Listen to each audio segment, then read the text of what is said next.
தனுஷ்கோடி அழிஞ்சு போனது எல்லாருக்குமே தெரியும். ஆனால் அதுக்கு முன்னாடியே ஒரு தமிழ் தேசமே அழிஞ்சு போயிருக்கு. இன்னைக்கு இருக்கக்கூடியது பாதி தமிழ்நாடு தான். அப்போ மீதி குமரிகண்டம் ஒரு சின்ன தீவு கிடையாது. கன்னியாகுமரியோட தெற்க ஆரம்பித்து ஆஸ்திரேலியா மற்றும் அமெரிக்காவோட மடகாஸ்கர் வரைக்கும் பரவி இருந்த ஒரு மிகப்பெரிய நிலப்பரப்பு. முதல் மற்றும் இரண்டாம் தமிழ் சங்கங்கள் இங்கே தான் நடந்திருக்கு. பல்லாயிரம் வருஷத்து அறிவும் கலையும் இங்கே தான் புதஞ்சு கிடக்கு.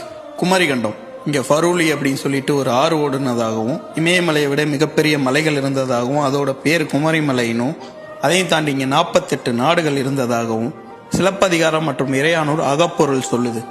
குமரிகண்டம் ஏதோ ஒரே ஒரு கடல் சீற்றத்தால் அழிஞ்சு போனது கிடையாது. 3 முறை மிகப்பெரிய கடல் சீற்றத்தால் அழிஞ்சு போயிருக்கு.